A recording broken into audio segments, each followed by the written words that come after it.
अस्सलामुअलैकुम फ्रेंड्स, ये जो मैं नावल रीड कर रही हूँ हार्टलेस, आप सबको ये सुनने के बाद अंदाज़ा हुआ है कि किसकी स्टोरी है? अगर नहीं हुआ तो मैं आपको बता देती हूँ। ये नावल जो है बेसिकली रूहे यारम का पार्ट नंबर 3 है, जिसका नाम है हार्टलेस। इसलिए बहुत इंटरेस्ट के साथ ये नावल सुनिएगा, बहुत मज़े का नावल है। तो चलिए आज हम इसकी 3rd एपिसोड को स्टार्ट करती हैं। हैप्पी झूठा वाला बर्थडे। राकेश उसे अपने सीने से लगाते हुए बर्थडे विश करने लगा, जिस पर उसने खुशी खुशी इस विश को कबूल कर लिया था। तुम भी मुझे विश करो, वो दोनों अपने दोनों हाथ फैलाए हुए दर्ग से बोली। लेकिन अगले ही लम्हे दर्ग ने उसके दोनों हाथ नीचे कर दिए थे। मुझसे फजूल ड्रामे नहीं होते, वो कुर्सी पर बैठते हुए बोला। तो खुशी पैर पटकते उसके सामने हमारी सीट पर बैठ गई। किसी को खुशी देने से तुम्हारा अल्लाह भी खुश होता है, वो मुंह लटका कर बोली। मेरा अल्लाह किस तरह खुश होता है वो मैं ज़्यादा बेहतर तरीके से समझता हूँ, तुम्हें बताने की ज़रूरत नहीं, वो उसे घूर कर बोला। अगर मैं इस्लाम कबूल कर लूँ तो क्या तुम मुझसे शादी करोगे? अचानक सवाल पर राकेश के साथ साथ दर को भी झटका लगा था। अब इस बात का मतलब वो उसे देखते हुए पूछने लगा, तुमने कहा था ना कि तुमने अगर ज़िंदगी में कभी किसी से शादी की तो वो मैं नहीं हो सकती, क्योंकि मैं हिंदू हूँ। तो मैं पूछना चाहती हूँ कि अगर मैं तुम्हारे लिए अपना मज़हब छोड़ दूँ तो क्या तुम मुझसे शादी करोगे? वो बहुत उम्मीद से पूछ रही थी। राकेश कुछ भी नहीं बोला, क्योंकि अपनी बहन को वो समझता था वो दर के लिए कुछ भी कर सकती थी, कुछ भी। अगर तुम मेरे लिए अपना मज़हब छोड़ भी दो ना, तब भी तुम कभी मुसलमान नहीं बन सकती, क्योंकि मुसलमान होने का मतलब है कि अल्लाह से मोहब्बत करना। अगर तुम मेरी मोहब्बत में अपना सब कुछ छोड़कर मेरी तरफ आ जाओगी तो वो मेरी मोहब्बत होगी, अल्लाह की मोहब्बत नहीं। इस्लाम का मतलब अल्लाह और इसके पैगंबर से इश्क करना है। दुनिया से मोहब्बत करना, दुनियादारी से मोहब्बत करना या किसी इंसान से मोहब्बत करना इस्लाम में शामिल नहीं होता। मैंने ज़िंदगी में किसी से शादी की तो वो लड़की मुसलमान होगी, इस्लाम से मोहब्बत करने वाली, मतलब अल्लाह से मोहब्बत करने वाली। मुझे उम्मीद है कि तुम दूसरी दफ़ा मुझ पर यह सवाल नहीं करोगी। वो कुर्सी पर से उठते हुए मौजूद कुछ लोगों के पास चला गया। भाई, तुम्हें लगता है इसे कभी भी ऐसी लड़की मिलेगी क्या? तुम्हें नहीं लगता क्या कि इसके लिए मैं ही सही हूँ? वो एक नज़र उसको देखती, एक बार फिर से दर को देखते हुए पूछने लगी। वो हमसे अलग है बेना, कुछ चीज़ें मुमकिन नहीं होती। तुम इस पत्थर पर सर मार मार कर सर फाड़ रही हो, मगर इस पत्थर पर कोई फ़र्क नहीं पड़ेगा, वो उसे समझाते हुए बोला। सर फटे या जान जाए, मरते दम तक इसे नहीं छोड़ूंगी, वो ज़िद्दी अंदाज में बोली। उसका कुछ नहीं हो सकता। राकेश ने नफ़ी में सर हिलाया। सर मत हिलाओ भाई, मैं प्यार करती हूँ उससे, उसके लिए जान भी दे सकती हूँ। मुझे बस एक मौका चाहिए अपनी मोहब्बत को उस पर जाहिर करने का, और पता नहीं वो मौका कब आएगा, वो उसे देखते हुए नाउमीदी से बोली। दुआ करता हूँ प्यारी बेना कि जब तक तुम्हारी ज़िंदगी में वो मौका आए, उसकी ज़िंदगी में कोई और लड़की ना आ जाए, वो शरारत से बोला। जान से मार डालोगी उस लड़की को जिसने मेरी चीज़ पर नज़र रखी। दरकशम कयूल खलील मेरा है, उसे मेरे लिए बनाया गया है, उसकी ज़िंदगी में किसी और लड़की को आने नहीं दूंगी। उसके अंदाज में एक जुनून था जिसे महसूस करके राकेश खटक गया था। तारक साहब का फ़ोन आते देख वो फ़ौरन पार्टी छोड़कर किसी ऐसी जगह आया था जहां शोर शराबा ना हो। जी सर बोले। उसने फ़ोन उठाते बहुत एहतरामन बात शुरू की थी। क्या बोलो दर्क? क्या तुम नहीं जानते कि मैंने तुम्हें क्यों फ़ोन किया? क्या तुम्हें ताहिर ने नहीं बताया उन लड़कियों के बारे में जिनको अगवा किया गया है? क्या ताहिर ने तुम्हें नहीं कहा था कि सारी इन्फॉर्मेशन दोगे तुम? वो बेहद गुस्से से कहने लगा। मैंने आपको बताया था ना सर कि मुझे कुछ पता नहीं, तो आपको इन्फॉर्मेशन कहाँ से देता? तारक साहब के गुस्से होने पर वो नॉर्मल लहजे में बोला। इंस्पेक्टर ताहिर के सामने वो कभी कभार अपनी भड़ास निकाल लेता था, मगर तारक साहब के सामने वो कभी बदतमीज़ी नहीं करता था। आज अगर उसके पास कोई डिग्री मौजूद थी तो वो वजह तारिक साहब थे, जिन्होंने उसकी पढ़ाई में गैर दिलचस्पी महसूस करके भी उसकी पढ़ाई डंडे के जोर पर मुकम्मल करवाई। झूठ मत बोलो दर्क, मैं जानता हूँ कि तुम इस मामले में कुछ ना कुछ तो जानते हो, लेकिन तुम अब इस केस में नहीं पढ़ना चाहते। देखो दर्क, मैं तुमसे वादा करता हूँ कि तुम्हारा नाम कहीं नहीं आएगा। हमें सच में तुम्हारी मदद की ज़रूरत है। दुबई में हम किसी पर एतबार नहीं कर सकते। देखो, मैं तुमसे वादा करता हूँ अगर तुम्हारा नाम कहीं पर आ भी गया तो मैं लिस्ट से काट दूंगा, लेकिन हमारी मदद करो। इस वक्त हमें तुम्हारी मदद की सख्त ज़रूरत है। हम और किसी पर एतबार नहीं कर सकते। 21 लड़कियों की ज़िंदगी का सवाल है। इन्फॉर्मेशन के मुताबिक पाकिस्तान से 21 लड़कियाँ स्मगलिंग की गई हैं, जिन्हें दुबई भेजा गया है। आप वो दुबई पहुंची या नहीं हम नहीं जानते। अगर तुम मेरी कोई भी मदद कर सकते हो तो प्लीज़ करो। वो मासूम लड़कियाँ जो सुबह यूनिवर्सिटी, कॉलेज और नौकरियों पर के लिए निकली हैं, वो घर नहीं पहुंची अभी तक, और ना ही वो पहुंचेंगी, तो उनके वालिदैन पर क्या गुजरेगी, एक बार सोचो तो सही। वो उसे समझाते हुए कहने लगे। ठीक है, मुझसे जितना हो सके मैं करने की कोशिश करता हूँ, लेकिन याद रखिएगा कि आपने मुझसे वादा किया है कि मेरा नाम कहीं नहीं आएगा। उसने फ़ोन बंद करते हुए एक बार फिर से अपना वादा याद करवाया, जिस पर उन्होंने हामी भरी। फ़ोन बंद करते हुए उसने राकेश को फ़ोन किया था। तुम्हें वो आदमी याद है जो उस दिन कैसीनो में पाकिस्तान से दुबई लड़कियां लाने की बात कर रहा था? हाँ याद है, मगर तुमने तो कहा था कि तुमने उस केस में पढ़ना नहीं, तो आप क्यों पूछ रहे हो? क्योंकि आप मुझे इस केस में पढ़ना है। उस आदमी को उठा लो, मैं पहुंचता हूँ। उठाऊं कैसे? पहले ही कमर में दर्द है और काफ़ी वजनी है मोटू कहीं का। उसने मुंह बनाया। राकेश स्पीकर से भारी मर्दाना गुस्से वाली आवाज़ में बोला, रिलैक्स यार, मैं उसे उठाकर अपनी जगह पर पहुंचता हूँ, तुम जल्दी आओ। उसके गुस्सा होने पर वो लाइन पर आते हुए कहने लगा। उसे होश आया तो अब मंजर कुछ और था। ये एक बहुत बड़ा खाली कमरा था जिसमें वह सब लड़कियां थी जो खौफ के मारे सिमटी बैठी थी। इनमें से कोई भी एक दूसरे से बात नहीं कर रही थी। शायद वो सब घबराई हुई थी। उनके मुंह से कपड़ा और हाथों पर से रस्सियां खोल दी गई थी, लेकिन उसके बावजूद भी वो सब बेबस थी। इस कमरे में 6 लोग थे जो मुंह पर मास्क पहने, हाथों में गन लिए उनके सरों पर खड़े थे ताकि वो किसी किस्म की होशियारी ना कर सके। लेकिन उन लड़कों को तो अपना होश ना था, क्या होशियारी करती। वो सब ज़मीन में पड़ी हुई थी। आगे क्या होने वाला था उनमें से कोई भी नहीं जानता था। ये सब लोग अरबी में बात कर रहे थे। उनकी किसी बात को वो समझ नहीं पा रही थी। खौफ हद तक उन पर सवार था कि वो एक दूसरे को सिर्फ देख रही थी, एक दूसरे को मुखातिब करने की हिम्मत नहीं थी उनमें। अबे कौन हो तुम लोग और मुझे क्यों किडनैप किया है? वो आदमी चिल्लाते हुए पूछने लगा। क्योंकि तो हमें पसंद आ गया है। बहुत दिनों से हमें कोई पीटने के लिए नहीं मिला था और आज हम दिल खोलकर तुझे पीटेंगे। राकेश उसे जोरदार मुक्का उसके मुंह पर मारते हुए बोला। क्या बकवास कर रहे हो तुम लोग मुझे नहीं जानते। छोड़ दो, इसी में तुम्हारी भलाई है, वरना मैं तुम लोगों के साथ क्या कर सकता हूँ? तुम लोग की सोच भी वहां तक नहीं जा सकती। वो आदमी धमकी देते हुए बोला। हाँ, तुम्हारी यही धमकियाँ सुनने के लिए ही तो तुम्हें किडनैप किया है हमने। लेकिन बच्चे धमकी की जगह देकर दी जाती है। खुशी गुस्से से उसका कान पकड़कर बुरी तरह मरोड़ चुकी थी। क्या कर रही हो खुशी? कान मत मरोड़ो यार, बहुत दर्द होता है। राकेश ने उसे रोकते हुए कहा। अरे यार, इतना भी दर्द नहीं होता। बचपन में टीचर मेरा भी मरोड़ा करती थी। और तुम्हें याद है एक दफ़ा मामा ने मेरा कान मरोड़ा था? वो आज भी याद आता है तो कानों में दोबारा दर्द शुरू हो जाता है और आंखों में आंसू आ जाते हैं। और ओवर एक्टिंग करते हुए वो कहने लगी, तुम लोग अपनी अपनी बकवास बंद करो। अगर तुम लोगों ने मुझे पैसों के लिए किडनैप किया है तो बहुत गलत जगह हाथ डाला है। बच्चे तो लोग नहीं जानते कि तुमने किससे पंगा लिया है। अबे ओए, हमारा नाम मत खराब कर। अगर हमें पैसों की ज़रूरत होती ना तो हम किसी कैसीनो जाकर एक अदद गेम खेल लेते। तुझ जैसे चावल को किडनैप करने की क्या ज़रूरत है हमें? खुशी और उसे घूरते हुए बोली।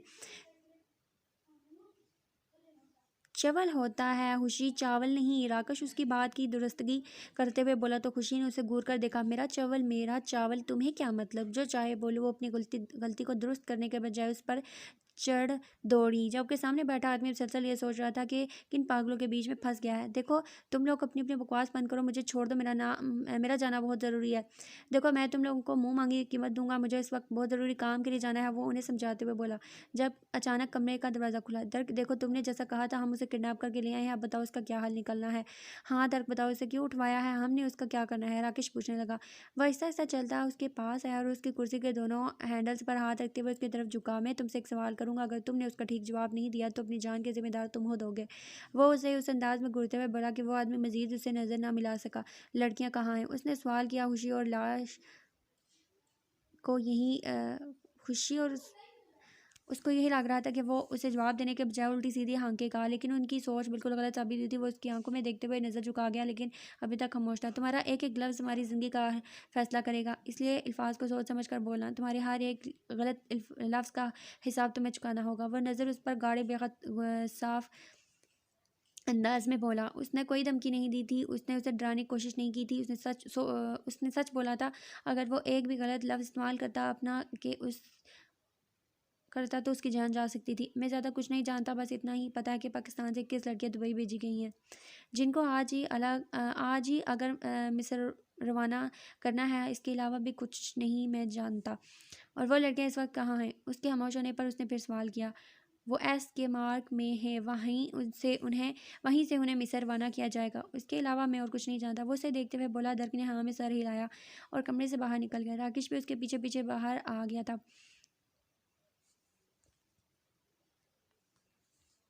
और कमरे से वो बाहर निकल गया। राकेश भी उसके पीछे पीछे बाहर आ गया। उस एस के मार्ग कितनी खतरनाक जगह है तुम जानते हो, मैं वहाँ नहीं जाने वाला, मुझे मेरी ज़िंदगी बहुत प्यारी है। राकेश उसके साथ चलने पर साफ इनकार कर चुका था क्योंकि वो जगह बहुत ज़्यादा खतरनाक थी। वहाँ पर आम लोगों का आना जाना बिल्कुल भी मुमकिन नहीं था। उस जगह पर सिर्फ गुंडे, बदमाश या फिर ऐसे ही लोग जाया करते थे। नहीं राकेश, जाना तो पड़ेगा, हर हाल में हमें जाना होगा। मैंने तारक साहब को वादा किया है, मैं उन्हें सारी इन्फॉर्मेशन दूंगा। हम अंदर नहीं जाएंगे, सिर्फ बाहर ही रहेंगे और सारी इन्फॉर्मेशन इंस्पेक्टर तारक तक पहुँच जाएंगे। उन्होंने मुझसे वादा किया है कि मेरा नाम कहीं पर भी नहीं आएगा और मैंने खुद से वादा किया है कि मैं कहीं पर सामने नहीं आऊँगा कि मेरा नाम कहीं पर आने की चांसेस हों। वो अपना पॉइंट समझाते हुए कहने लगा, जबकि राकेश अब हैरानगी से देख रहा था। क्या मतलब है तुम्हारा, हम अंदर नहीं जाएंगे तो फिर कौन जाएगा अंदर, कौन हल निकालेगा? अगर हमने कुछ करना ही नहीं है तो इतनी इन्फॉर्मेशन क्यों ले आए? जब तक इंस्पेक्टर ताहिर और तारक यहाँ तक पहुँचेंगे तब तक वह लड़कियाँ आगे भी पहुँचा दी जाएंगी। और वह परेशानी के साथ उसके साथ आते आते पूछने लगा, हम इन्फॉर्मेशन ले रहे हैं आगे पहुँचाने के लिए और ये सब कुछ वही करेगा जिसे हीरो बनने का बहुत शौक है। उसने रुक कर राकेश को बताया, क्या मतलब, कहीं तुम्हारा मतलब यारम काज़मी? राकेश उसकी बात को समझ गया था। दरक ने हाँ में सर हिलाते हुए अपना मोबाइल निकाला, मैसेज टाइप करो और उसके नंबर पर सेंड कर दो। उसने अपना मोबाइल उसके हवाले किया। याद रखना मैसेज उस अंदाज में टाइप करना कि उसे बिल्कुल भी खबर ना हो कि मैसेज मैंने किया है, वो उसे समझाते हुए बोला।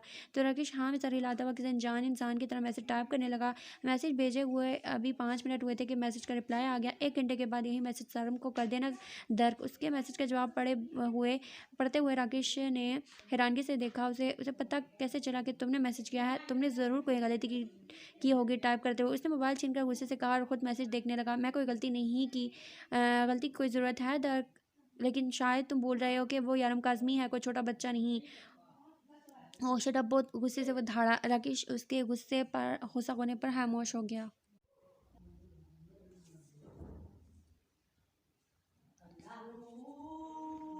यारम उनके सामने ही अंदर गया था, लेकिन उन दोनों ने सामने आने की गलती नहीं की। वो दोनों वहीं पीछे ही रहे। राकेश ने अपने मोबाइल में वीडियो बनाने की कोशिश की तो दर्क ने उसे मना कर दिया क्योंकि वो इस बात का अंदाज़ा लगा सकता था कि यारम को बहुत कम लोग जानते थे। खुद को बचाने के लिए वो यारम को किसी भी किस्म की मुसीबत में डालने का सोच भी नहीं सकता था। अभी थोड़ा ही वक्त गुजरा था कि पुलिस वहां पहुंची। जिस तेज़ी से यारम वहां आया था उसी तेज़ी से अपनी टीम को लेकर वहां से निकल गया। पुलिस को किसी ने खबर दी थी? दर्क ने उसे घूरते हुए पूछा। यारम ने ही तो कहा था कि 1 घंटे के बाद पुलिस को मैसेज कर देना। राकेश उसके घूरने की वजह से समझ नहीं पाया। बेवकूफ़ आदमी, तो तुम्हें ऐसा करने की ज़रूरत ही क्या थी? तुमने साबित कर दिया कि मैसेज करने वाला इंसान मैं ही था। उसका दिल किया कि वो उसकी बेवकूफ़ी पर रख कर 2 कान के नीचे लगा दे। तो तुमने मुझे मना भी तो नहीं किया था ना दर्क? वो परेशान हुआ। बेवकूफ़ आदमी, तुम खुद अक्ल से काम नहीं ले सकते? मैं यारम से बात नहीं करना चाहता तो उसे ये क्यों बताऊंगा कि यहाँ पर क्या हो रहा है? वो गुस्से से बोला। उसका गुस्सा ठंडा होने का नाम नहीं ले रहा था। जब उसे पीछे से आहट की आवाज़ आई उसने फ़ौरन मुड़कर देखा था। डोंट वरी, मैं तुम्हें थैंक यू बोलने नहीं आया, लेकिन जिसको तुम बेवकूफ़ी पर डांट रहे हो बेहतर है उसे डांटने के बजाय अपनी अकल पर गौर करो। क्या तुम्हें मैं इतना छोटा बच्चा लगता हूँ कि ये नहीं जानूंगा कि तुम्हारा नंबर कौन सा है? तुम्हारे सारे नंबर्स मेरी डायरी में महफूज हैं। इसके ऊपर मुस्कुराहट के साथ उसने बहुत ही मुस्कुराहट के साथ कहा, हाँ तो मैंने तो फिर भी तुम्हारे काम में तुम्हारी मदद ही की और हमेशा से तुम्हारी मदद करता हूँ। तुम्हें शायद यहाँ के बारे में खबर भी ना मिलती, बस हीरो बनने का शौक है तुम्हें। उसकी मुस्कुराहट उसे जहर लग रही थी, इसलिए जताते हुए बोला। डेवल सीसीटीवी कैमरा में उन सब की शक्ल आ गई है। ये हम हैंडल करें या पुलिस? पुलिस के शार्प ने उसे आते हुए पूछा। नहीं, उन्हें रहने तो, ये दर्क ही उतारेगा और बेशक तो उसे अपने पाकिस्तान वाले जेलर को भी भेज सकते हो। वो उसका कंधा थपथपाते हुए आंधी चलने का इशारा कर चुका था। दर्क, तुमने इससे पूछा नहीं कि उसने कैमरे कब लगाए? वो तो हमारे सामने आया था ना? राकेश ने उससे पूछा। तुम्हें क्या लगता है कि मैं तुम्हारी तरह बेवकूफ़ हूँ? वो उन सब चीज़ों के बारे में पहले से जानता था। हमने उसे खबर देकर कोई बहुत बड़ा तीर नहीं मारा। हमारे खबर देने से पहले ही वो उस जगह पर कैमरे लगा चुका था। और शार्प ने ये कैमरे वाली बात हमारे सामने इसलिए की है ताकि मेरी गलतफहमी दूर हो जाए, और काट खाने वाले अंदाज में बोला। तो इससे तो ये साबित हुआ यारम तुमसे ज़्यादा शार्प है। वो उन लोगों के जाने का इंतज़ार करता वहीं रुक गया तो दर्क ने उससे पूछा। वो डॉन है दुबई का, मैं एक आम सा आदमी जिसने एक पूरी कंट्री का माफिया को संभाल रखा है। तुम्हें लगता है कि मैं इसका मुकाबला करूँगा? उसका शार्प होना बनता है, लेकिन मुझे लोगों के लिए हीरो बनने का कोई शौक नहीं है। मैं जैसा हूँ वैसा ही ठीक हूँ। कितनी लड़कियाँ हैं अंदर? 21 लड़कियां थीं और मुझे खबर मिली है कि उनमें से 2 मर चुकी हैं। राकेश ने अफसोस से बताया, सर 19 लड़कियों को हमने वैन में बिठा दिया है, बाकी एम्बुलेंस आ रही है वो 2 उन लड़कियों की लाशों को उठाने के लिए, बाकी उन सब लोगों की लाशों को भी तो कहीं लगाना ही है। इंस्पेक्टर ने सामने पड़ी उन गुंडों की लाश की जानिब इशारा किया, जिनका काम थोड़ी देर पहले यारम तमाम कर गया था। ठीक है, तुम लोग उन सब को लेकर निकलो, उन लाशों को एम्बुलेंस में भेजकर मैं वहीं आता हूँ। सारम ने उसे ऑर्डर दिया। थोड़ी देर में वो सब लोग वहाँ से जा चुके थे। स्वाय सारम के वो बाहर आया और उनको अपने पास आने का इशारा किया। दोनों में से कोई एक अंदर जाओ और सारे कैमरा उतार कर पिछले रास्ते से निकल जाओ, उसने उन दोनों से कहा था। आप पुलिस वाले हैं, इन कैमरे की ज़रूरत आपको भी हो सकती है, वो फुटेज आपके लिए भी काफ़ी फ़ायदेमंद हो सकती है, उसने कहा।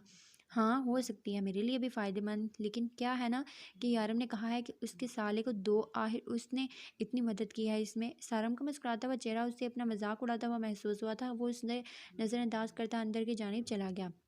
राकेश ने भी उसके पीछे आने की कोशिश की थी।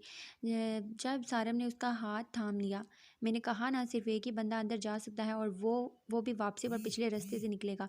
तुम निकलो यहाँ से, वो आ जाएगा। उसने जाने से मना किया तो राकेश उसको ना चाहते हुए भी उसका ऑर्डर मानना पड़ा। राकेश उसकी बात मानता घर ही चला गया था, क्योंकि वो जानता था कि अब वहीं पर आएगा, जबकि सारम उसके जाने का इंतज़ार कर रहा था कि कितनी देर में वो कैमरे उतार कर वहाँ से जाता है, क्योंकि वो ये बात आगे नहीं जाने दे सकता था। वो जल्दी जल्दी कैमरा उतारने की कोशिश कर रहा था। सामने तकरीबन 6 से 7 लड़कों की लाशें पड़ी हुई थी, जबकि थोड़े फासले पर 2 लड़कियां थीं, जिनमें से एक लड़की और ओवरडोज की वजह से मर गई थी, लेकिन जबकि दूसरी लड़की पर तशद्दुद किया गया था। अभी उसने 3 से 4 कैमरा उतारे थे जब उसे कुछ गैर मामूलीपन का एहसास हुआ। उसने मुड़कर देखा, जिस लड़की को ओवरडोज दी गई थी वो लड़की जिंदा थी, लेकिन उसकी हालत बता रही थी कि वो ज़्यादा देर जिंदा नहीं रह पाएगी। उसने अपना काम छोड़कर न जाने किस एहसास से उस लड़की को देखा। किसी की मदद करना किसी की जान बचाना उसने सीखा ही नहीं था। वो मुड़ गया और दोबारा अपने काम में मसरूफ़ हो गया। जब उसे गुटी गुटी सिसकियों की आवाज़ सुनाई दी, वो पत्थर बना अपने काम में मसरूफ़ रहा।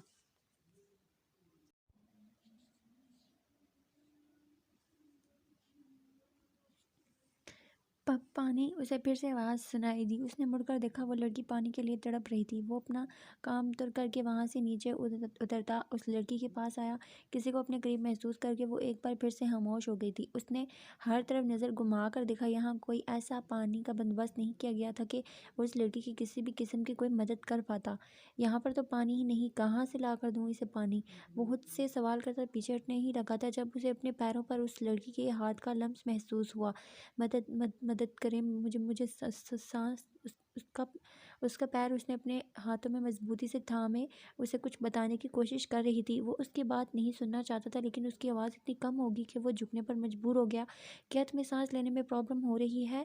रुको, मैं सारम को बताता हूँ, वो पुलिस वाला है, तुम्हारी मदद करेगा। थोड़ी देर में एम्बुलेंस यहाँ आने वाली है, उसे उम्मीद देते हुए बताने लगा।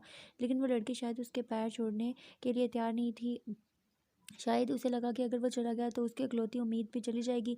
देखो लड़की, समझने की कोशिश करो, मैं यहाँ रुका तुम्हारी कोई मदद नहीं कर सकता। तुम्हारी मदद पुलिस वाले ही करेंगे, इसलिए मुझे जाने दो ताकि मैं सारम को बाहर जाकर बता सकूँ कि तुम जिंदा हो।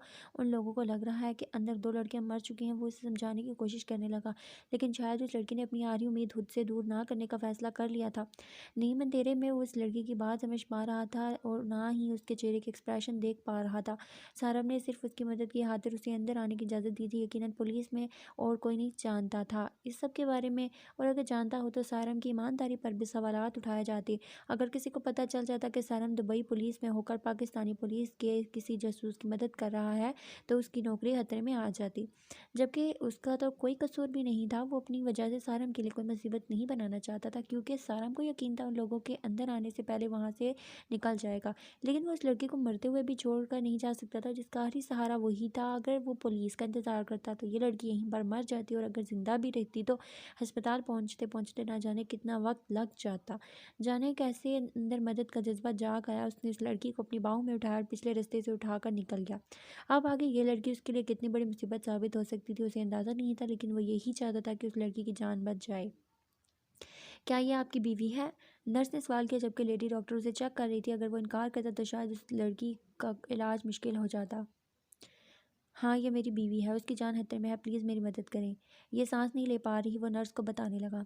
उनकी हालत तकरीबन 4 घंटों से है और आप इन्हें अब लेकर आए हैं, क्या मारना चाहते थे आप इन्हें? डॉक्टर नर्स को मशीन लगाने का कहती बेहद गुस्से से बोली। वो मैं घर पर नहीं था, मुझे पता नहीं चला, उसने बहाना बनाया। उसे समझ में नहीं आ रहा था कि डॉक्टर ये क्यों नहीं समझ पा रही कि उसे बेहोश किया गया है। ठीक है, आप फॉर्म फिल करके पेमेंट कर दें, हमें उनका मुकम्मल चेकअप करना है, वो उससे कहती अंदर चली गई। मुझे लगता है ये वक्त पर अपनी मेडिसिन नहीं लेती। क्या आप इनका इलाज करवा रही हैं प्रॉपर? डॉक्टर ने उसका मुकम्मल चेकअप करने के बाद उसे रूम में बुलाया। उसे समझ नहीं आ रहा था कि वो क्या जवाब दे। एक दफ़ा उसका दिल किया कि वो पूछ ले तो आखिर लड़की को बीमारी क्या है, लेकिन उसे वो फंस सकता था। मुझे पता नहीं था बीमारी के बारे में, अभी थोड़े वक्त पहले ही मुझे पता चला। तो आपने उनका ब्लड चेंज करवाना शुरू कर दिया। आप जानते हैं मुकम्मल इलाज के लिए कितना ज़्यादा नुकसानदाह हो सकता है। डॉक्टर उसकी बात को काटते हुए बोली, मैं समझ सकती हूँ, ब्लड चेंज करवाने से तकरीबन 1 हफ्ते के लिए राहत मिल जाती है, लेकिन ये बाद में बहुत ज़्यादा नुकसानदाह हो सकता है। ये अथ्रोसीमिया ही है, लेकिन इससे 10 गुना ज़्यादा खतरनाक। कितने अरसे से इन्हें बीमारी है? डॉक्टर कुछ लिखते हुए उसे पूछने लगी। मुझे नहीं पता, मुझे तो अभी कुछ अर्सा पहले ही पता चला, वो जान छुड़वाते हुए बोला। उसने अपने लिए खुद ही मुसीबत पाल ली थी। इस लड़की को जानता तक नहीं था, उसका शोर बना बैठा था और ऊपर से डॉक्टर की डांट भी सुन रहा था। आप इनका इलाज करवाना शुरू करें और please bar bar blood change ना कराएं। कुछ हद तक चेंजिंग काबिल कबूल होती हैं, लेकिन पूरे जिस्म का खून बार बार चेंज करवाने से उनकी जान को ज़्यादा खतरा हो सकता है, उनका जिस्म काम करना छोड़ देगा। मैं उम्मीद करती हूँ कि आप मेरी बात को समझ रहे होंगे। अभी के लिए आप उन्हें लेकर जा सकते हैं। ये 4 दिन की दवाइयाँ उन्हें टाइम पर दें और फिर 4 दिन के बाद उन्हें वापस यहाँ पर लेकर आएँ। मैं उनकी चेकिंग करूँगी। वहाँ से एक कागज़ पकड़ाते हुए कहने लगी तो दर्द उसका शुक्रिया अदा करता हुआ वहाँ से निकल गया। आप क्या करूँ इस लड़की का? राकेश को बताओ या नहीं, वो बेवकूफ़ आदमी फिर से कोई ना कोई मसला खड़ा कर देगा। उस लड़की को वापस वहीं पर छोड़ कर आता हूँ, सारा खुद देख लेगा। मेरा ही दिमाग ख़राब हुआ था जो उसे उठाकर अपने साथ ले आया। ये तो गले पड़ रही है। अब तो सारम को पता चल गया होगा कि लड़की की लाश गायब है। नहीं, अगर वापस वहाँ पर गया वो तो ये लोग मुझे जेल में बंद कर देंगे। किसी मुसीबत में फंस गया हूँ, इस बार तो मैं इतनी आसानी से जेल नहीं जाऊँगा। वो अभी अपनी ही सोच में मसरूफ़ था जब उसका फ़ोन बजा। सारा मुझे फ़ोन कर रहा था, उसे समझ नहीं आ रहा था वो फ़ोन उठाए या ना उठाए। वो अभी अपनी ही सोच में मसरूफ़ था जब उसका फ़ोन बजा। सारा मुझे फ़ोन कर रहा था, उसे समझ नहीं आ रहा था वो फ़ोन उठाए या नहीं। अगर फ़ोन नहीं उठाता तो बहुत बड़ी मुसीबत में फंस जाता। सारा हाँ सारम बोला। वो ख़ुद को नॉर्मल करके पूछने लगा, डर कि यहाँ लड़कियों की कितनी लाशें थी? तुमने यहाँ अंदर कितनी लाशें देखी थी? मेरा मतलब है जब ऑफिसर ने ये सब कुछ गिना था वो उस वक्त नशे में है और यहाँ पर एक लाश कम पड़ रही है और वो सर कह रहा है कि यहाँ लड़कियों की 2 लाशें थी। अब मुझे समझ नहीं आ रहा कि मुझ पर कि मैं किस पर यकीन करूँ। लाश तो अंदर एक ही थी, लेकिन मुझे जानकर अफसोस हुआ कि तुम्हारे ऑफिसर ड्यूटी के टाइम पर नशे में रहते हैं। वो लहजे में अफसोस लिए तंजिया बोला। वो ड्यूटी टाइम पर नहीं बल्कि इस वक्त नशे में है। शायद इससे गिनने में गलती हो गई होगी, लेकिन फिर जिन लड़कियों को हम यहाँ से निकाल कर ले कर गई हैं वो 19 हैं और यहाँ अंदर एक लड़की है, जबकि हमारे हिसाब के मुताबिक टोटल 21 लड़कियाँ थी। एक लड़की गायब है और याद रखना अंदर तुम गए थे। वो बेहद दूसरे से कहता फ़ोन काट गया था। हद है, मतलब अपनी ड्यूटी ठीक तरीके से करते नहीं, इल्ज़ाम हम लोगों पर लगा देते हैं। मुझे क्या पता कि एक लाश कहाँ है? अंदर लाश तो एक ही थी, मैं जिसे लेकर आया हूँ वो तो ज़िंदा थी। फ़ोन जेब में डालता अनजान बना खुद से मुखातिब हुआ। आप अपनी मिसेस को लेकर जा सकते हैं, नर्स ने अरबी में कहा। उसने हाँ में सर हिलाते हुए इस लड़की की जानिब देखा। वो जान नज़रों से उसे देख रही थी। वो आहिस्ता से उसका हाथ थामते अस्पताल से निकल कर लाया। उसने अपनी गाड़ी की जानिब इशारा करते हुए उसे बैठने के लिए कहा। आप प्लीज़ मुझे पुलिस स्टेशन छोड़ दें, मैं उन्हें बताऊंगी कि मैं कौन हूँ।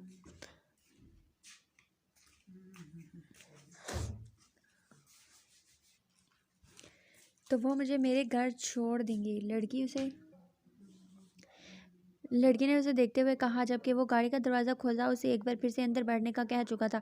इसके ना बैठने पर उसने उसे हल्का सा धक्का दिया और उसके लिए उसका हल्का सा धक्का काफ़ी था। उसके इस बेसाख्ता हरकत पर वो उसे घूर कर रह गई। मुझे गुनाह बंद करो और अपने बारे में एक न्यूज़ मुझे सब कुछ बताओ। अपने बारे में मुझे A to Z सब कुछ बताओ। जबकि तुम्हारी इन्फॉर्मेशन के लिए मैं तुम्हें बता दूँ कि तुम इस वक्त अपने मुल्क में नहीं बल्कि दुबई में हो। यहाँ से तुम्हारा आसानी से वापस जाना हरगिज़ मुमकिन नहीं है। वो उसे उसकी ज़ुबान में समझाता गाड़ी स्टार्ट कर चुका था। आप मुझे कहाँ लेकर जा रहे हैं? प्लीज़ आप मुझे पुलिस स्टेशन छोड़ दें। मैं जानती हूँ मैं अपने मुल्क में नहीं हूँ। वो बेहद घबराए हुए लहजे में बोली। बात सुनो तुम मेरी लड़की, जहाँ पर तुम्हें किडनैप किया गया था ना, वहाँ पर मेरे कैमरे लगे हुए थे, जिनको उतारने के चक्कर में मुझे तुम्हारी सिसकियों की आवाज़ आई और तुम्हारे मिन्नतों तरलों के बाद मैं यहाँ अस्पताल तुम्हें लेकर आया। इंस्पेक्टर को बता देता तो तुम वहीं पर पड़ी मर जाती। अपनी जान पर खेलकर मैं तुम्हें अस्पताल में लाया था कि तुम्हारी जान बच सके। और अब तुम्हें पुलिस की मदद चाहिए ना, तो तुम्हें अकेले ही अपनी मदद करनी होगी, क्योंकि मैं तुम्हें पुलिस तक लेकर गया तो मैं बुरी तरह फंस जाऊंगा। अगले 4 दिन तक तुम कहीं नहीं जा सकती जब तक ये मामला ठंडा नहीं हो जाता। इसके बाद तुम पुलिस में जाओगी, उनसे कहोगी तुम गलत तरीके से दुबई आई हो, तुम्हें वापस अपने मुल्क में जाना है, तो वो तुम्हारी मदद करेंगे और तब तक इस सारे चक्कर में मेरा नाम ख़त्म हो जाएगा। आई मेरी बात समझ में? वो उसे घूरते हुए बेहद सख्त लहजे में बोला था। आप मुझे 4 दिन के बाद पुलिस स्टेशन छोड़ेंगे तो अभी छोड़ दें, ताकि मैं शट आप। कब से तुम्हें एक बात कह रहा हूँ, क्या तुम्हें समझ में नहीं आ रही? अगर मैं तुम्हें खुद पुलिस स्टेशन छोड़कर आया तो बुरी तरह से फंस जाऊंगा। अब तुम एक लफ्ज़ भी नहीं कहोगी। अगले 4 दिन तक मुझे तुम्हारी आवाज़ सुनाई नहीं देनी चाहिए। वो गाड़ी अपने घर के बाहर रोकता उसे अंदर आने का इशारा करता खुद अंदर ही कहीं गायब हो गया। परी का दिल चाहा कि वो अंदर ना जाए, लेकिन बाहर उस जंगल से इसे खौफ भी आ रहा था। अपने दिल को मजबूत करती वो उसके पीछे ही अंदर दाखिल हुई। न जाने अंदर आकर वो किस तरफ गायब हो गया था। जब वो चुपचाप आकर अंदर सोफे पर बैठ गई। उसे कुछ समझ नहीं आ रहा था कि क्या हो रहा है। उसे पता था तो सिर्फ इतना कि वो उस घर में उस शख्स के साथ वो बिल्कुल अकेली है और ये शख्स कौन है वो उसे बिल्कुल नहीं जानती।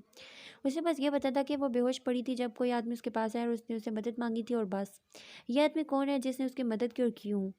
उसे ये भी याद नहीं था कि वहाँ से यहाँ तक लेकर इसे कैसे आया। अस्पताल में जब उसकी आंख खुली तो उसे लगा जैसे उसे नई ज़िंदगी मिल गई हो। लेकिन वो परेशानी से ये सोच रही थी कि ये उसे पुलिस स्टेशन क्यों नहीं लेकर जा रहा था, और कौन से कैमरे की बात कर रहा था। वो क्या सच में उसकी वजह से वो किसी बड़ी मुसीबत में फंस रहा था? वो अपनी ही सोचों में गुम थी जब उसकी आवाज़ आई, ये अंदर किचन है, कुछ बनाकर खा लो, और ये मेडिसिन है तुम्हारी, ये तुमने 4 दिन तक खानी है और इसके बाद अपना चेकअप करवाना है। लापरवाही बिल्कुल भी नहीं करना।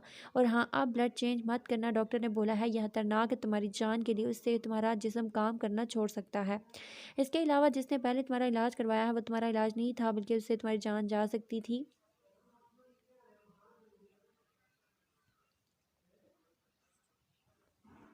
So now be careful. अपनी सेहत का ख्याल अब से तुम खुद ही रखो। किसी दूसरे से उम्मीद रखना ही सबसे बड़ी गलती हो सकती है। तुम्हारी जान तुमसे ज़्यादा अजीज़ है और किसी को नहीं होगी। जाओ, ये रहा किचन, कुछ भी बनाकर खा लो, अंदर सारा सामान है। उसने एक बार फिर से इशारा किया। उसे बहुत भूख लग रही थी। वो बिना कुछ भी बोले उठकर किचन में चली गई। किसी दूसरे के किचन में जाते हुए उसे अजीब लग रहा था, लेकिन इस वक्त भूख से उसकी जान जा रही थी। उसे कुछ पता नहीं था कि कौन सी चीज़ कहाँ है, लेकिन उस अजीब से बंदे को मुखातिब करना भी उसे अजीब लग रहा था। इसलिए खुद ही आटा ढूंढ कर गूंदा और अब अपने लिए रोटी बनाने लगी। अंडे तो सामने पड़े थे जो उसके लिए काफ़ी था। उसने अपने लिए खाना तैयार किया, लेकिन सिर्फ खुद खाना उसे अच्छा नहीं लग रहा था। उसने अपने साथ उसके लिए भी 2 रोटियां बनाई और अंडे का ऑमलेट बनाकर बाहर आ गई। ये क्या है? उसने टेबल पर खाना रखते हुए उसकी जानिब किया, जिस पर उसने घूर कर पूछा, आपको भूख नहीं लगी? मैं अपनी भूख का हल खुद निकाल लूँगा। तुम खाना खाओ और मेडिसिन लो। मर गई तो मेरे सर पर चढ़ जाओगी। पता नहीं क्या सोचकर तुम्हारी मदद करने का ख्याल आया, अपने सर पर मुसीबत डाल दी है मैंने। वो काफ़ी गुस्से से बोला था, फिर उठकर जाने लगा। आप खाना खा लें प्लीज़, ये मुसीबत चली जाएगी। आपकी ज़िंदगी से मेरी वजह से आपको परेशानी हो रही है, मैं समझ सकती हूँ, मगर मैं आपको परेशान नहीं करूँगी, मैं चली जाऊँगी। उसके जाने से वो परेशान हुई। सुनो लड़की खबरदार, जो यहाँ से कदम भी बाहर निकाला, जब तक ये मसला हल नहीं हो जाता तुम इस घर से बाहर नहीं निकल सकते। और अगर कोई आया ना, तो तुम कहना कि तुम, कोई आ गया तो क्या कहूँगी तुम? ये तो मैंने सोचा ही नहीं। अगर कोई आया तो। वो परेशानी से सोचने लगा। आप प्लीज़ परेशान ना हो, मैं आपके साथ नहीं रहूँगी, मुझे जाना है। हाँ, मैं आपका नाम नहीं लूँगी, आप सिर्फ मुझे पुलिस तक पहुँचा दें। बेवकूफ़ लड़की, तुम यहीं रहोगी, समझी? जब तक मैं तुम्हें जाने के लिए नहीं कहता तब तक तुम यहीं रहोगी। और क्यों नहीं रह सकती यहाँ? मैं कोई जिन हूँ जो तुम्हें खा जाऊँगा? अगर तुम्हें ये डर है अभी तो डोंट वरी, मैं हड्डियों वाला गोश्त नहीं खाया मैंने। वो गुस्से से कहता उसकी सेहत पर चोट कर गया। देखें आप, उसने कुछ कहना चाहा। आप अपनी चूँ चूँ बंद करो और सोचो अगर सोसाइटी से कोई आ गया तो क्या कहोगी, क्योंकि ये सब लोग मेरे अकेले और कवारे होने की वजह से मुझे यहाँ से निकालना भी चाहते हैं और मेरे हर मोमेंट पर नज़र रखते हैं। और उसे समझाते हुए वो बोला, देखें आप मेरी बात सुने, मैं किसी गैर के साथ यूँ एक घर में नहीं रह सकती। मुझे आप जाने दें। ओ हेलो, क्या गैर? जब मुझसे मदद मांग रही थी तब गैर नहीं था मैं।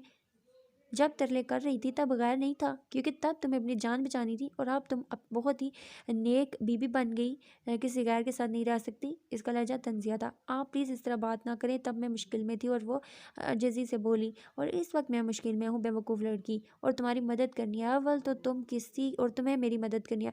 अव्वल तो तुम किसी के सामने नहीं आओगी। अगर किसी ने गलती से तुम्हें देख लिया तो तुम मेरी, अगर कोई आया तो मैं कह दूंगी कि मैं आपकी सिस्टर हूँ। वो जल्दबाजी से मैं बोली, शट अप, मेरी कोई बहन नहीं है, सबको पता है। वो उसे घूरते हुए बोला, न जाने क्यों बहन का नाम लेते ही रूह उसके जहन पर सवार हुई थी। मैं कह दूंगी मैं आपकी कज़न हूँ। इस पर उसका लहजा बहुत मासूम और मध्यम था। मेरा कोई रिश्तेदार नहीं है, सबको पता है तुम दोस्त हो मेरी। नहीं, ये मुस्लिम सोसाइटी है, दोस्त कहने से भी सोसाइटी मसला बनाएगी। तुम मेरी बीवी हो। उसने कुछ सोचते हुए फैसला किया। क्या? वो हैरत से आंखें खोले उसे देखने लगी, सिर्फ ये मामला ठंडा होने तक, सबको दिखाने के लिए। उसके हैरान होने पर वो बोला, और मेरे यहाँ से जाने के बाद आप क्या कहेंगे सबसे? ये तो फिर से आपके लिए मसला बन जाएगा। मेरे ख्याल में मेरा चले जाना ज़्यादा बेहतर है। उसकी सुई यहाँ से जाने पर ही अटकी हुई थी। वो मेरा मसला है ना, मैं उसे हल कर लूँगी। मैं सबको कहूँगा, उसे मैं खुद हल कर लूँगा और मैं सबको कहूँगा कि हमारा डिवोर्स हो गया है। लेकिन तुम यहाँ से नहीं जा सकती। कम से कम 4 दिन तक तो तुम यहाँ से कहीं भी नहीं जा सकती, जब तक ये मामला ठंडा नहीं हो जाता। 4 दिन तक ये मेडिसिन लो और उसके बाद 4 दिन के बाद मैं अस्पताल लेकर जाऊँगा।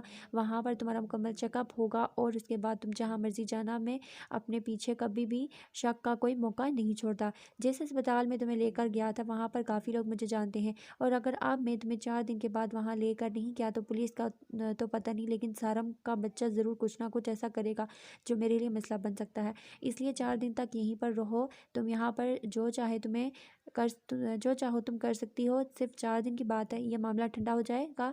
सारम के पास कोई सबूत नहीं रहेगा मेरे वहाँ होने का। वहाँ से लड़की गायब हुई है। अगर वो पुलिस वाला अपनी बात से नहीं हटा कि वहाँ अंदर 2 लड़कियाँ थी, तो वो लड़की को ढूंढने की कोशिश करेंगे, और वो लड़की मेरे पास यहाँ पर है। और अगर मैं तुम्हें पुलिस स्टेशन लेकर जाता हूँ तो सबको पता चल जाएगा कि उस लड़की को मैंने वहाँ से गायब किया है। मुझ पर अच्छा खासा लंबा केस बन जाएगा, और कहीं ना कहीं ये बात भी खुल जाएगी कि मैं वहाँ अंदर कैमरा लेने गया था और मुझे पाकिस्तानी जासूस कहकर दुबई से हमेशा के लिए आउट कर दिया जाएगा।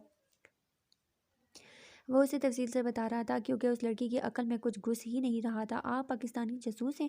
वो इसे देखकर एक्साइटेड होकर पूछने लगी। नहीं, मैं एक छोटा सा सट्टेबाज हूँ जिसके पीछे कुछ पाकिस्तानी पुलिस वाले पड़ गए हैं, और लोगों ने कसम खा रखी है जब तक मेरी आरी सांस नहीं छोड़ लेते मेरा पीछा नहीं छोड़ेंगे। वो बोला, सट्टेबाज का क्या पुलिस की कोई कैटेगरी है? वो कंफ्यूज थी, जबकि उसके अंदाज पर न जाने क्यों दर्द के चेहरे पर मुस्कुराहट सी आ गई, जिसे वो बड़ी सफाई से छुपा गया।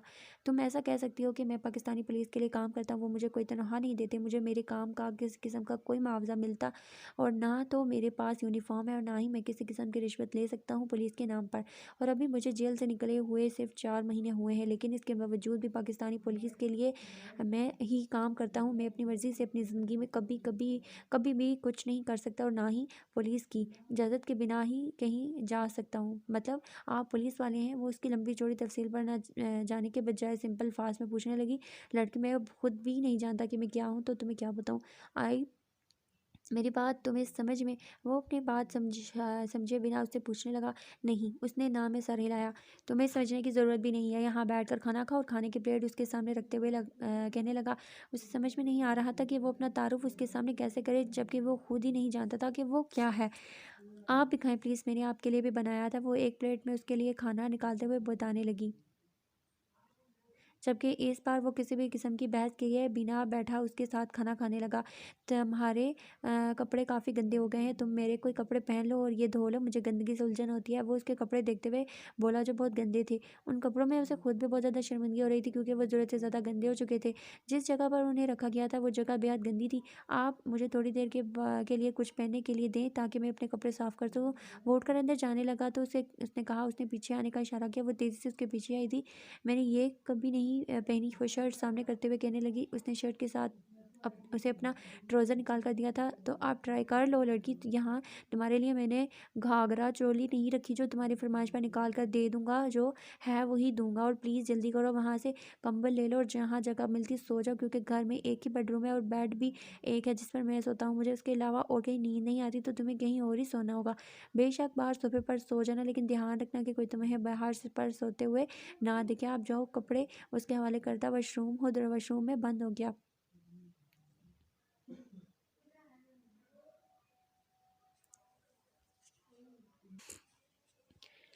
परी खुद भी उस खड़ूस देव के साथ एक लम्हा नहीं गुजारना चाहती थी। अजीब किस्म का आदमी था, यही पूछा था, जबकि अजीब व गरीब मखलूक ने खुद भी उसे अपना नाम नहीं बताया था।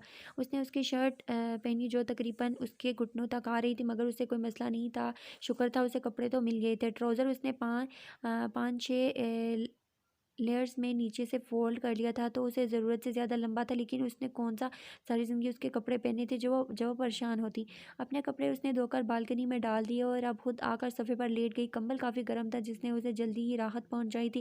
उसका दरवाज़ा अंदर से बंद हो चुका था। घर छोटा सा था। उस कमरे के अलावा ओपन किचन और छोटी सी जगह में रखा गया ये सोफ़ा सेट, जिसके सामने टीवी था, और उसके अलावा सामने शीशे का बड़ा दरवाज़ा लगा हुआ था, जिससे बाहर आबादी का अंदाज़ा आसानी से हो सकता था। लेकिन जब वो उसे घर में लेकर आया, उसने सबसे पहले उसे वो पर्दा गिरा दिया था।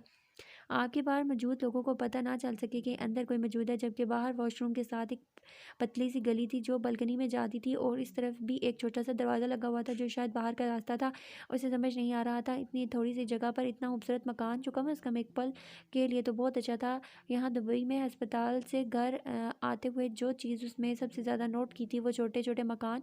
यहाँ के लोगों में ये चीज़ नहीं थी कि ज़्यादा जगह होगी, ज़्यादा मकान होंगे, बड़ा मकान होगा या बहुत सारे कमरे होंगे, ये लोग एक कमरे में भी बासानी ज़िंदगी गुजार सकते थे।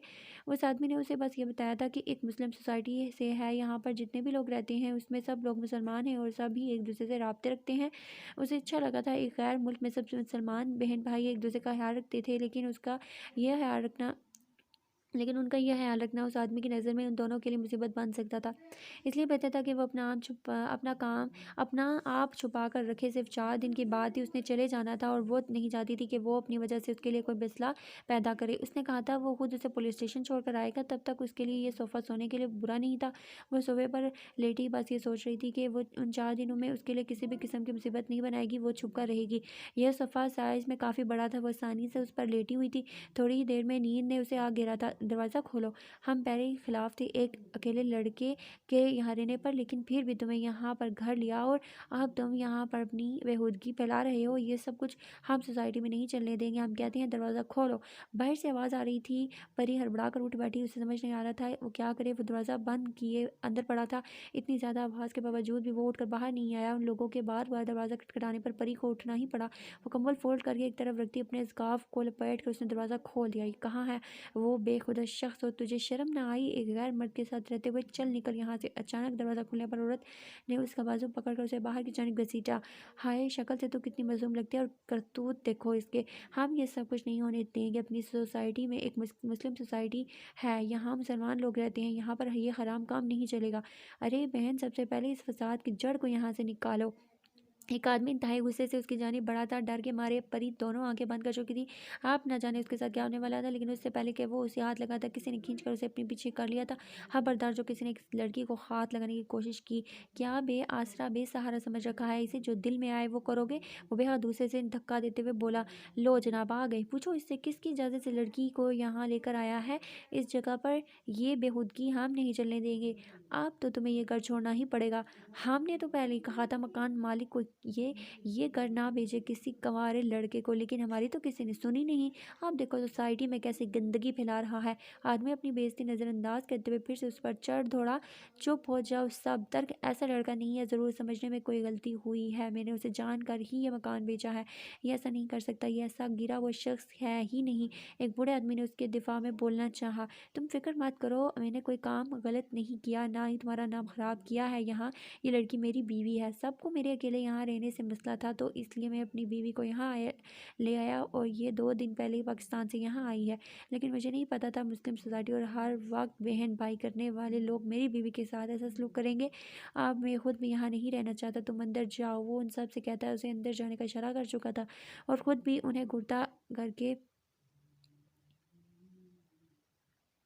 अंदर दाखिल हो गया, जबकि वहाँ मौजूद सभी लोग शर्मिंदगी से नज़रें झुका चुके थे। उनकी भी कोई गलती नहीं थी। दरअसल खुशी ऐसे ऐसे लिबास में सोसाइटी के बाहर आकर कभी ऊंची आवाज़ में म्यूज़िक लगाकर तो कभी बार बार हॉर्न देकर उन लोगों को तंग करती थी कि वो सब लोग ही उसे तंग थे। और फिर उनके लिए सबसे बड़ा मसला खुशी का हिंदू होना था और उसका हिंदू लोगों में उठना बैठना था, जिससे वो सब लोग ही हराम करार देते थे।